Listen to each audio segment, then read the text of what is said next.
Hello hackers, this is Retro Gamer Dad, flying solo. Why? Well, I guess to help the backlog of videos for the main series. It's not easy to get all the boys together for a recording session. Even when we do, there's no guarantee I'll have enough time to have more than one episode's worth of content. So to help prevent any lapses in production, I want to be sure that I have a nice library built up. And I did. At one point, it was only just a couple of weeks ago, we finished Quest for Glory 1, and we had about 6 videos worth of stuff shot all in one day. It was a great session of recording there. But just a couple of weeks later now, and I've only got about 2 videos worth ready to go. So I'm going to do some solo stuff and something that's a little more laid back, not so story driven. Is the main goal. I guess maybe this one's a little bit different. What I intend to do is I'll release these on Wednesdays. I'll still have the main Pokemon series going on Sunday with the boys. Then once this series is over, we'll get back to doing Pokemon twice a week. Hopefully by that point, I'll have a nice bit of quantity of videos built up in the queue, ready to go. So, why this game? Well, because I can't do the first 2 games I was going to do. One game, my computer can't run it.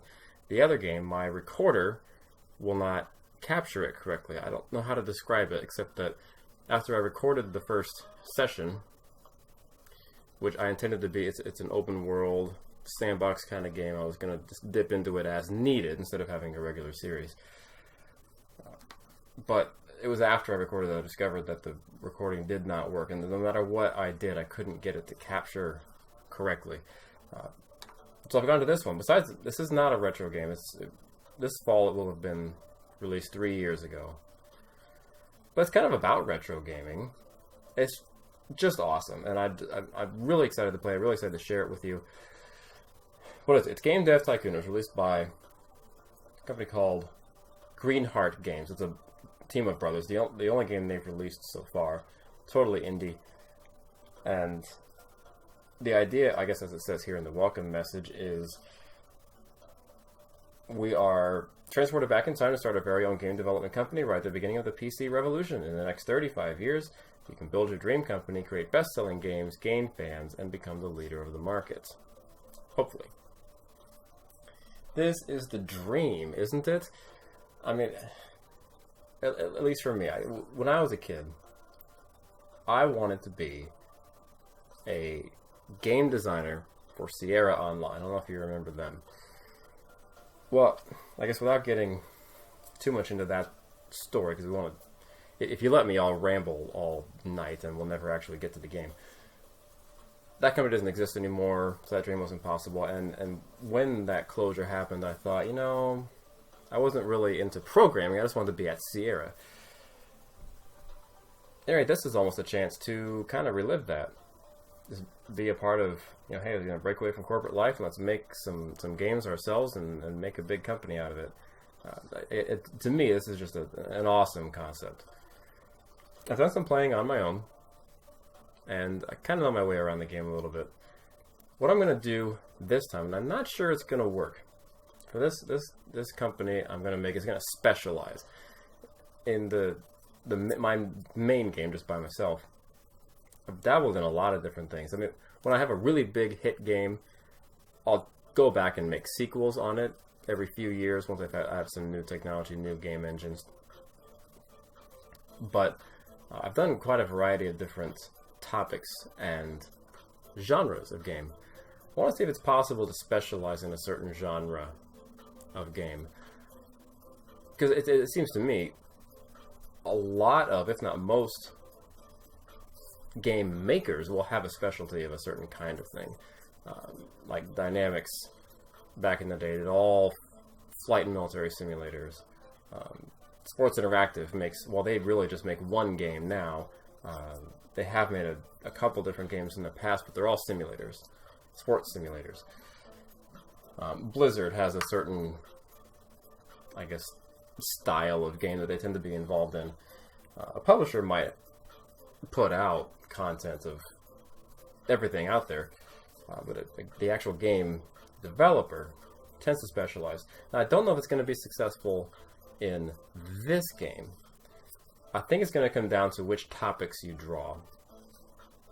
Because in this game, it's a very bad idea to make the same combination of topic and genre back to back, or at least within a certain close time frame. I don't know how long it is. I think it's probably a couple of years to be safe. Even though you might think, oh, sports simulation. Well, the first one was football. The second one was football. The third one was baseball, or whatever. But the game doesn't make those distinctions. They're still just sports simulators, and so you can't be just a sports simulation company. But the topics that are available to you are random, and so if you get topics that don't really work with simulation games, we'll never be able to get our feet off the ground. Feet off the ground? Is that the phrase I'm looking for? I don't know. I'm kind of babbling. Let's get into it. Before you can start your adventure, you have to give your upcoming company a name. I'm going to read the text. I think I mentioned Start a Quest for Glory. I'm not sure whether I like reading or not in a Let's Play. For this one, I think I'm going to have to, because at least in my test videos, the text is pretty small. I'll use my judgment. It's just a big wall of text. I'll kind of summarize it. We don't want to get bogged down in that. But also, if I say, oh, if you want to read this, just pause the video. Well, that kind of interrupts the flow of everything. So I think I am going to do the reading as we go through.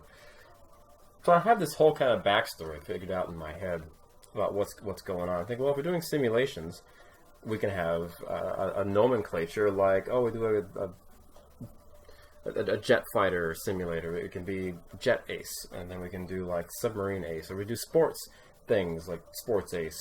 We can do I don't know, nothing else is coming up to mind, but every simulation can be whatever Ace, and then our company name can be SimAce something, and so all the public will be like, oh, that makes sense. It makes simulations, and they're all called Ace whatever. That all makes perfect sense. But they don't realize at first that, because normally you don't necessarily always know the names behind the games. It's actually the guy's name, and so he's a total cocky, self-absorbed SOB. Whoops, that's not what I wanted to do. I wanted to go back up here. Sorry about that.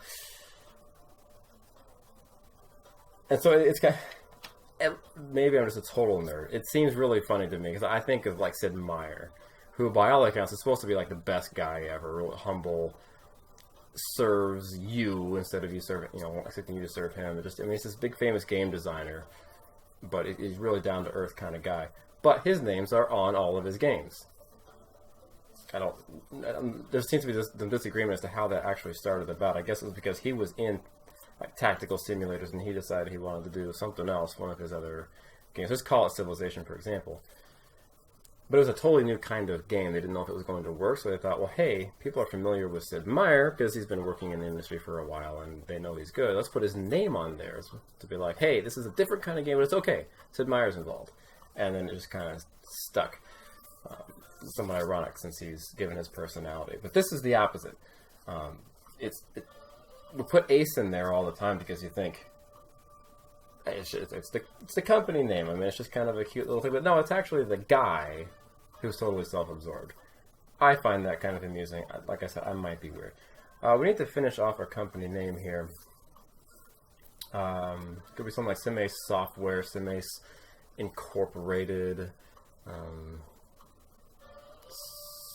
SimAce Systems doesn't work. What about SimAce Enterprises? Or maybe Enterprise. Enterprises? I think I like it without the E. SimAce Enterprise. Player name Ace Williams. The kind of name where it seems it's probably normal enough. Maybe that's his actual birth name, but then again, maybe he just calls himself Ace, like he gives himself a nickname that kind of, I don't know. He should definitely look the part. That's a good, do we want the orange kind of deal? Do we want the spiky blonde? But the glasses make it perfect because this guy, he's a total nerd, but he tries to do his hair like he's cool. We give him some Argyle too. That's just about perfect. What can we do here? Oh, you can always continue. I never noticed this. Fast pace, 42 years. You can always continue playing if the main game is over. Okay. Well, that's fine. We'll just leave it at the default. If this totally collapses, like I'm afraid it might if the topics don't work out, I'll restart. We'll do something a little different. Let's get into this here. Unlock and stuff. Play with the game before I can choose to use previously gained hints in this new game. No. No, we're going to play this like it's fresh. Okay, what can we do here? What? Okay, the only option available to us at this point is developing a new game. So Ace, it's like 1980 or something like that, 82. It doesn't specify. 1980. Well, I guess I should work backwards. This was released in 2012. Because if it ends at the modern day, maybe it ends in okay, I don't know. We'll call it 1980. And Ace Williams has been working at, well, I guess it'd be IBM. I mean, they were the only mega corporation involved with computers back in the day, weren't they? Apple wasn't really a thing. I don't think HP was around yet. We'll go with IBM. That's all I can think of. He can't take corporate life anymore. He's just fed up with the baloney. He tells off his boss, storms home. Actually, no. Okay, I got the idea. Because he's got $70,000 in cash to work with. So maybe he's like a Milton Wadhams guy. They moved him too many times, and he goes in to tell off Lumberg about something, and he finds the traveler's checks on the floor. I guess 70,000 in this case to 350,000, and he burns the place down. Comes home, moves his desk, rips the computer the cords right out of the wall, plops it in his garage, locks the door. His wife, Martha, is all like, "Oh, Ace, what's going on? Are you okay?" And he's like, "Martha, I'm fine. It's okay. Like, I'm not killing myself. I got this idea. I got to work on this. Just leave me alone." And he's in there for weeks. He doesn't even come out to go to the bathroom or anything. He's just like a mad scientist pouring himself into this game. That sounds about right. So this is our guy. That's our backstory. What can we do? We can't name it until we know what we've got. It's going to be a simulation, of course. Pirate, rhythm, fantasy, and time travel. Well, I know from experience, pirate simulation does not work. But I don't see how rhythm simulation could work. Fantasy sim? I guess time travel's the only thing that might work. So I guess this will have to be something like Time Ace. Two possible platforms right now, the G64 and the PC. G64 has slightly more market share now, but it will go away before too long. It has a much higher development cost. I think we're going to be strictly PC, all the way start to finish. Okay. And we're okay sticking to text-based for right now. I want to keep costs down as much as I can. In simulation, of course, engine is going to be the king. We don't need any... Well, I guess we do need a kind of a story for time travel simulation to make any kind of sense. Maybe we'll leave it even. I don't really know. The engine's got to be max. That's what drives simulations. I mean, I guess graphics can be kind of important too, but it's primarily about the engine. So as you start working, he will start generating points in design and technology. The more points you have, the more quality the game is. You constantly evaluate. You always want to be improving in quality over the next game, and you usually do. Or over the previous game, I mean to say, and you usually do. You'll gather research points as you go. There's other ways to get research points. You can use those to, well, as it says, research things. You can develop new topics. You can train to make your guy better at design or at technology or at speed or whatever it might be. You can research updated graphics and all kinds of new game features. You also generate bugs, which you'll want to be sure that after the game is, quote, finished, you take the time to... What he'll do after that point is the bugs will start going down. So you want to be sure to get all the way down to 0 before you actually click finish and send it out. Dialogues, there's no dialogue here. Artificial intelligence is pretty important. And we'll leave level design right in the middle, I think. For development stage 2. Oh man, going from a company with 6 employees back to the garage is kind of slow. Do we want sounds? No, I don't think we want sounds. Graphics really aren't an issue because it's text-based. World design, I guess, is going to have to be peak.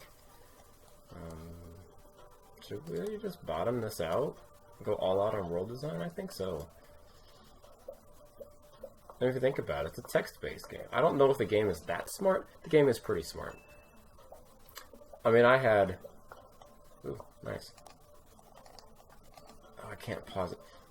There we go. The game was smart enough at one point in the game that I was playing. I was really interested in the game anyway, but this really hooked me in this situation where I kind of advanced a little bit too quickly, and my cash was in a dire situation. So much so that if the game that I was working on was not a big hit, we were probably going to have to at least contract, if not fold, the company.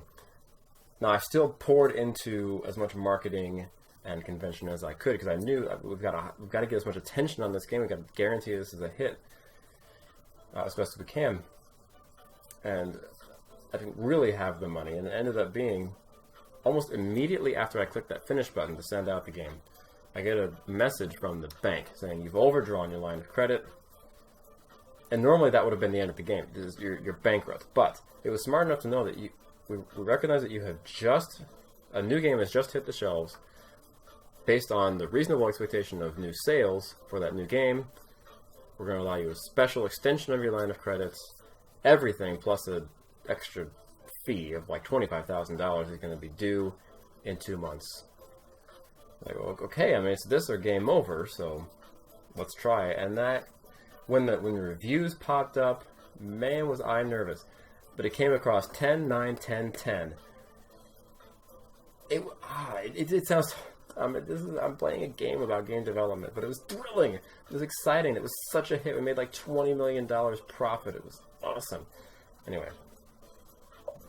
Bugs are all gone. Let's get this out of here. We need to make some money. Okay, new topic, new combo. So it's not considered a great combo. Okay, so I have no idea what the formula is based on, but the more time that you put into the different aspects of the game, the more points you'll get. New topics give you a bonus, new combos give you a bonus. Great combinations can give you a bonus. Great management once you have employees and you're making medium or larger games. I'm not sure what other kinds of bonuses might be out there.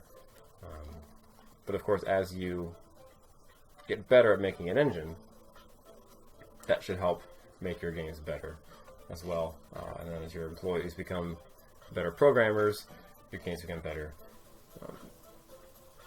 Kind of what I'm hoping with focusing on a certain kind of game is that, like our engine and our level design, and probably our graphics once we get into 3D stuff, should be much higher. If we're always pouring extra time into there, it should be much better. And the things that fuel our simulation games should be better.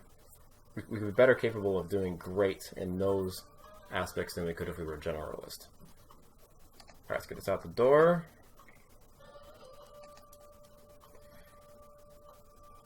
Well, I kind of thought, I was kind of hoping to reset the tutorial hints so I could kind of make mention of those as we go along here. Always a good idea to generate a game report after every game you do. It gives you a couple of free research points, and it also gives you information about, was it a good combination? Once you get target, you can get, eventually you get things like target audience, platform. Like some types of games are better for certain platforms than others. Some games are good for youth targeted audience, some games are good for mature audiences. And all those factors can help make your game more successful. So by doing a game report, you can get clues from the game. And actually it's nice enough that as you're going through those development window things, any relevant information will be shown on there for you to help So you don't have to try to remember everything that those game reports tell you. It'll all be available for you. Okay. Boy, if time travel simulation doesn't work, I don't think this company can work. 4, 3. Well, this obviously isn't good. But it's not the worst possible. Your first, at least in the times I've tried, your first games are always terrible. If you can get anything approaching an average rating of 5, you're doing pretty darn good. We're at 3.75 here, which is not the best that I've done. But for a first game, I think it will probably be doable. SimAce Enterprise, a newcomer in the game industry, has just released their first game, Time Ace. The game had a moderate response from reviewers. We are curious what SimAce Enterprise will deliver in the future. It says moderate response. It was below average, but it wasn't so bad that it was panned. So that's good. Sales are starting to flow in. We still managed to sell 1,700 units in the first week of sales. Or in the first week of, the first week. I couldn't think of what I also wanted to say because I wanted to stop it there. Okay, 1,700 units in the first week. That's not awesome. Time travel simulation is a bad combination. AI is important? Oh, very important. Okay, so I did put some time into AI, but not the best. PC simulation is a great combination that's going to help us in the future. Okay, we need to research a new topic. Please. Government, city, city. Perfect for a simulation. Alright, let's get going. We'll do well to get our money back, but we've got enough money to make a couple of games. We can hopefully get a good enough combination that we can make something work.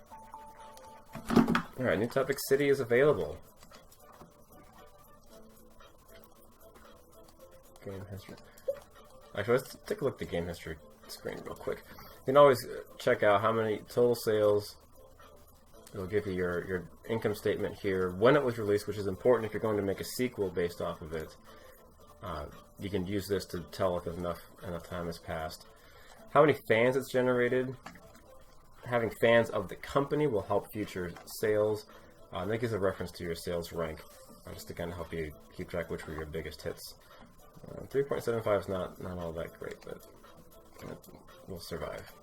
Right, new game. See, we're at 60,000. We're going to be close to where we were. Okay, so we need to make a city ace. Doesn't really sound right. Maybe like ace mayor, something like that. It's gonna be a city simulation. Sim City before it was even a thing. Because here's what I'm talking about. These notes, the genres that we can do right now: action, adventure, RPGs. We don't know about these guys, but we do know simulations are great for the PC. Which makes sense, because we need that computing power. City simulation, we're going to need some 2D graphics, I think. For it to work. Because how do you know where to place your buildings if it's all text? We don't need a story for this. So that's good. We'll leave. It'll actually be easier to make games. If they're all simulation genres, there's not going to be anywhere near as much variation on the sliders as there are for some other, if you're doing a variety of things. Oops. Okay, dialogue. Okay. Oh, I did have our AI all the way up. Okay, good. Good. All right. Carry on. You're on Ace. Stop. What are you doing? All right, 5,600 units total. Not the best. So our total profit. You made a profit 13.2. Okay. Ugh. Considering our monthly costs are $8,000, where do you live, Ace, that it's $8,000 a month to live in your garage? I mean, obviously there's a house attached to the garage, but... Alright, recent market studies suggest the Govador G64 is steadily outselling competitors in the PC sector. Consumers prefer the lower price, greater availability, and the flexible hardware configuration over other home computers. For now, might spell the end of competing hardware manufacturers. We'll see. We will see about that. I'm trying to remember if we gotta have basic sounds, which means we're gonna have to put. Oh, we have actual graphics now. Let's put a little bit into each of these guys. I want to say we did have a Commodore 64 growing up. I'm not sure about that. Gamer Grandpa will have to chime in and correct me on that. It's a little bit disappointing you can't do Atari or ColecoVision games. But they can't put every console in here. Let's get these bugs done and get that out the door, please. Okay, we've got to be more successful this time. Okay, the fact that I've got more design and technology in is going to help. It's going to help the reviews. And it's a much better combination, so this should make more money. It's going to need to. We can probably squeeze one more game out the door, unless this is a total bomb. But we need to get some money going if we have any hope of lasting long term. Okay, hold on.